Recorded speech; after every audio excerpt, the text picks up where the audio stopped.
जय श्री राम। कल हम लोग चर्चा कर रहे थे कि प्रभु श्री राम जी ने मंदाकिनी के तट पर महाराज दशरथ का अंतिम संस्कार किया, श्राद्ध किया, और उसके बाद पूरा दिन समझिए ऐसे ही निकल गया।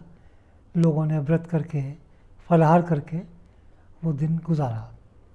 इस प्रकार से 2-3 दिन निकल गए। इधर कोल भीलों ने जो अयोध्या के और जो उनके साथ में प्रजाजन आए थे, जो कि मंदाकिनी के तट पर ही अलग अलग स्थानों पर ठहरे थे, उनका बड़ा अतिथि सत्कार किया। जब वो कुछ पैसे वैसे देने लगे तो वो कहने लगे कि हमारे लिए तो इससे बढ़कर कोई बात ही नहीं हो सकती। हम तो सत्कार में भी ये समझिए कि आपका लोटा या कपड़ा नहीं उठा ले जा रहे, क्योंकि हम लोगों को तो कुछ पता ही नहीं है।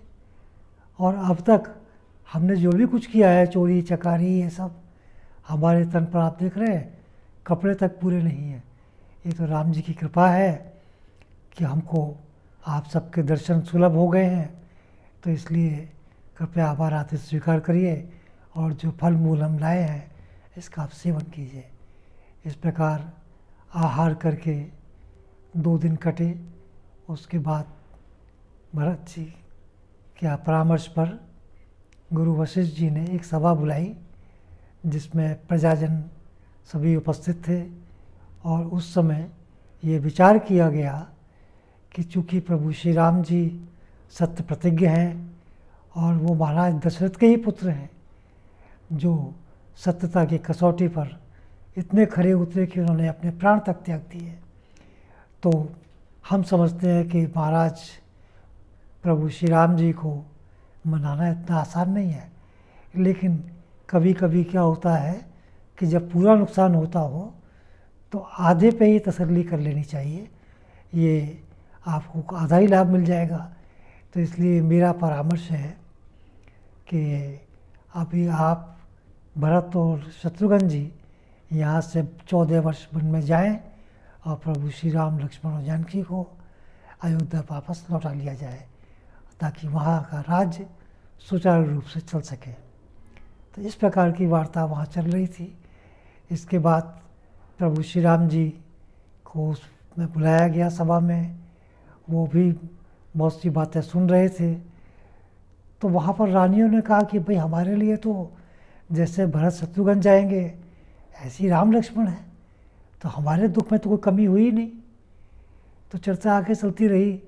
फिर किसी ने प्रस्ताव दिया कि स्वयं भरत जी ने, कि ऐसा करते हैं कि प्रभु हम और आप वन में चलते हैं, लक्ष्मण और शत्रुघ्न जी को जानकी के साथ वापस लौटा देते हैं।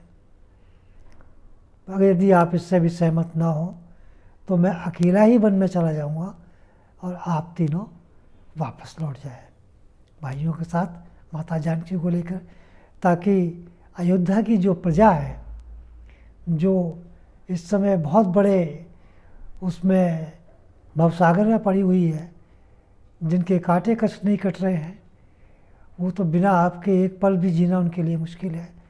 तो आपको तो प्रभु अयोध्या जाने पर विचार करना ही चाहिए। बाकी इसमें जैसे आपकी सम्मति हो, जैसे आपकी राय हो। तो इस पर प्रभु श्री राम जी ने कुछ कहने से पहले उन्होंने कहा कि भरत, देखिए हमारे और आपके बीच में जो गुरु जी हैं, गुरु वशिष्ठ जी जो हैं, इसके अलावा और भी जो मंत्रीगण हैं, ये सब हमसे श्रेष्ठ है। ये हमारे लिए पिता समान है, इसलिए जैसा इनका आदेश होगा वो हमारे लिए उचित होगा। तो ये कह कर के प्रभु श्री राम जी मौन हो गए। इधर देवताओं के राजा इंद्र, उनको बड़ी इस बात पे फिर दुख हुआ कि प्रभु श्री राम तो मौन है, या ये भरत के मोह में है, कहीं ऐसा ना हो कि ये यहाँ से बन जाए ही ना, तो हमारा तो बना बनाया काम बिगड़ जाएगा। तो फिर इस पर देवगुरु बृहस्पति जी ने कहा कि देखिए प्रभु की माया प्रभु जाने, इनकी माया के सामने किसी की कोई नहीं चलती है। तो अब तो हमको इस पर थोड़ा सा इंतज़ार ही करना पड़ेगा कि प्रभु की क्या इच्छा है। इसी बीच में प्रभु कुछ कहने को खड़े हुए तो अचानक वहाँ पर जनक जी के दूत आ गए और उन्होंने आकर के वशिष्ठ जी को प्रणाम किया और संदेश दिया कि महाराज जनक अपने मंत्रीगणों के साथ शीघ्र पधारने वाले हैं। बस इतना सुनना था कि वो सभा एक विसर्जित हो गई। प्रभु श्री राम जी स्वयं अपने गुरु जी वशिष्ठ जी के साथ और तीनों भाइयों को लेकर उनकी अगवानी करने चले और उनको जाकर के मंदाकिनी के तट पर उन्होंने वहाँ पर प्रणाम किया, उनका सत्कार किया और उनको लेकर के वो वहाँ पर आए। इस प्रकार सब एक दूसरे से परस्पर मिले और वहाँ पर पुनः शोक का वातावरण छा गया कि महाराज दशरथ के जाने से तो हमारे राज्य की कुशलता ही चली गई, लेकिन आपने कुशलता पूछी है तो इसी में हम कुशल हैं, यही हम कह सकते हैं। और हमारी कुशलता इस समय भरत जी पर आधारित है और भरत जी कह रहे हैं उनकी कुशलता प्रभु राम पर आधारित है। तो राम, आप और भरत मिलकर के ही विचार करें कि आगे क्या करना है। तो इस पर राम जी ने कहा ठीक है, हम विचार करते हैं। तो ये बात पुनः स्थगित हो गई और उनको फ़िलहाल उनको निवास दिया गया। इधर उनकी माताएं, जनक जी की पत्नी उनकी श्री राम जी की माताओं से आकर मिली, जिसमें कई को विशेष ये था कि मेरी वजह से ऐसा हो रहा है। बड़ी शर्मिंदगी थी, लेकिन वो क्या करते। लेकिन माता जानकी ने अपनी दिव्य शक्ति से तीनों सासों को प्रसन्न कर रखा था, क्योंकि अलग अलग रूप में प्रकट करके वो तीनों की सेवाएं कर रही थी। फिर जनक जी ने बुलाया और उनको हृदय से लगाया।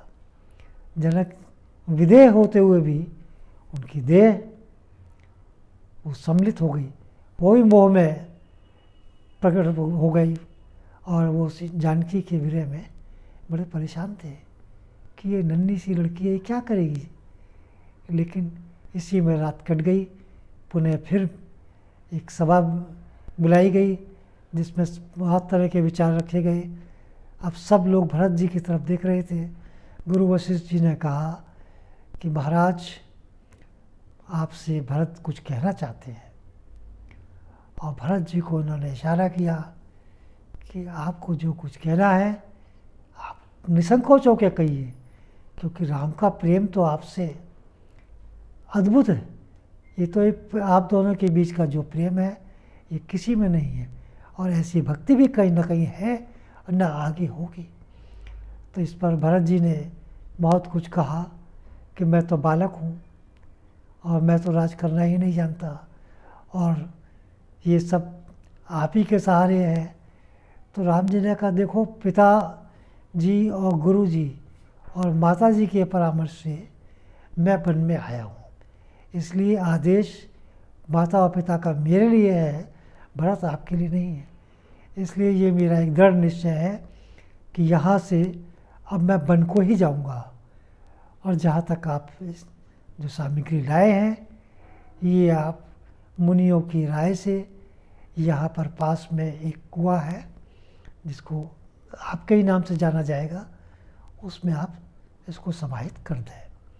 और इसके साथ ये सभा विसर्जित होती है। और मेरा ये दृढ़ संकल्प है कि मैं किसी भी दशा में 14 वर्ष से पहले चित्रकूट से क्या वन से ही जाकर के अयोध्या पहले नहीं पहुँचूँगा, एक दिन पहले भी नहीं पहुँचूँगा। तो इस पर भरत जी ने कहा कि आप चूँकि हमारी अविलंब है, आप ही का सहारा है, तो हम ये चाहते हैं कि आप हमको कोई अपनी खड़ाऊँ रूपी या कोई भी निशानी दे दीजिए जिसके सहारे हम 14 वर्ष काट सकें। तो राम जी ने उनको अपनी खड़ाऊँ दी।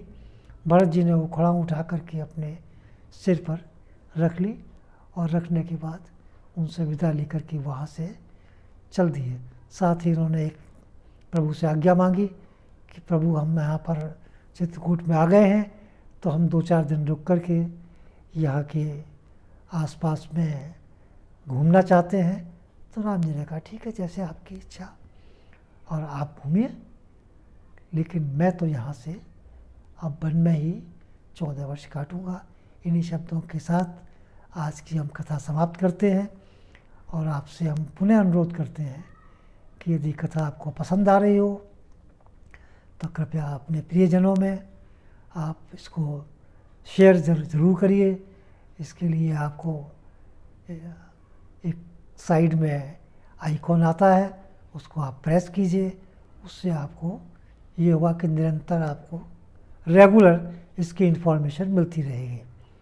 इसी के साथ मैं आप सबका बहुत बहुत धन्यवाद।